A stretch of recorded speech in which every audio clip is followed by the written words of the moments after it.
نبی کریم صلی اللہ علیہ وسلم پر وحی کا ابتدائی دور اچھے سچے پاکیزہ خوابوں سے شروع ہوا۔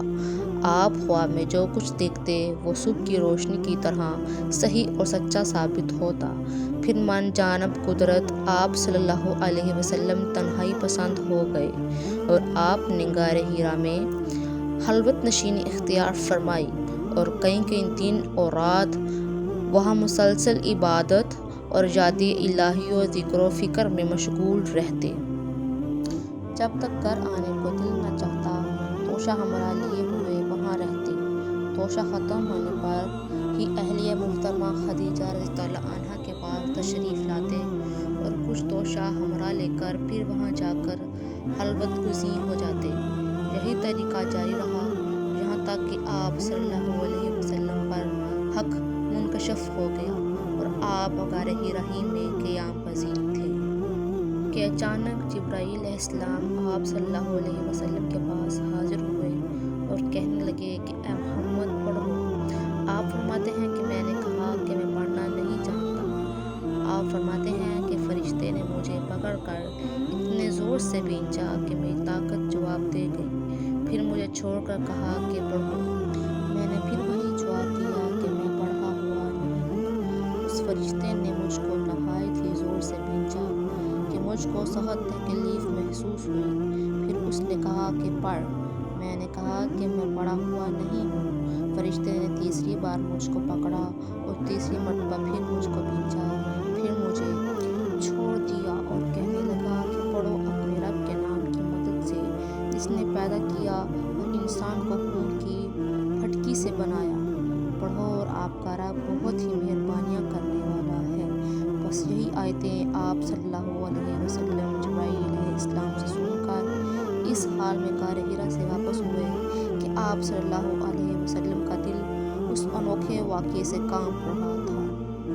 آپ صلی اللہ علیہ وسلم خدیجہ کے ہاں تشریف لائے اور فرمایا کہ مجھے کمبل اڑا دو، مجھے کمبل اڑا دو۔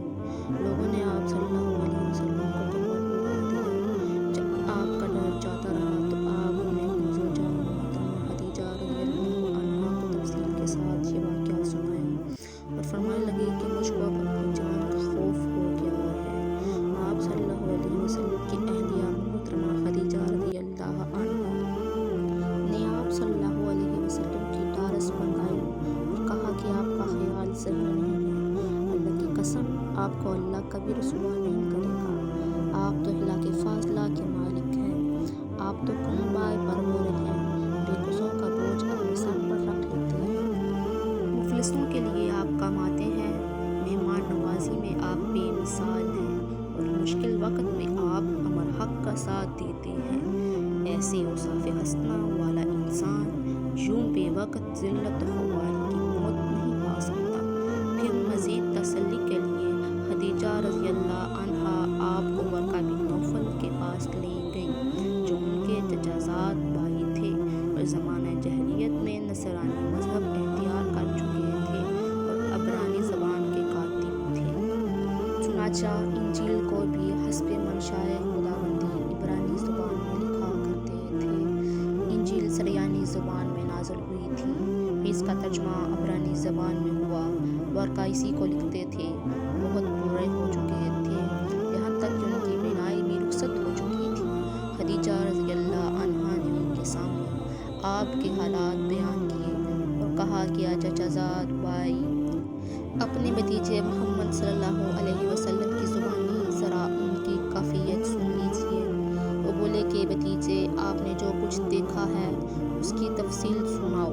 چنانچہ آپ نے از اول تا آخر پورا واقعہ سنایا، جسے سن کر ورقہ بے اختیار ہو کر بول اٹھے کہ یہ تو وہی ناموس معزز رازدان فرشتہ ہے جسے اللہ نے موسیٰ علیہ السلام پر وحی دے کر بھیجا تھا۔ کاش میں آپ کے اس عہد نبوت کے شروع ہونے پر جوان عمر ہوتا۔ کاش میں اس وقت تک زندہ رہتا جبکہ آپ کی قوم آپ کو اس شہر سے نکال دے گی۔ رسول صلی اللہ علیہ وسلم نے یہ سن کر تعجب سے پوچھا کہ کیا وہ لوگ مجھ کو نکال دیں گے، حالانکہ میں تو ان میں صادق و امین و مقبول ہوں۔ ورقہ بولا ہاں یہ سب کچھ سچ ہے، مگر جو شخص بھی آپ کی طرح امر حق لے کر آیا، لوگ اس کے دشمن ہی ہو گئے ہیں۔ اگر مجھے آپ کی نبوت کا وہ زمانہ مل جائے تو میں آپ کی پوری مدد کروں گا۔ مگر ورقہ کچھ دنوں کے بعد انتقال کر گئے۔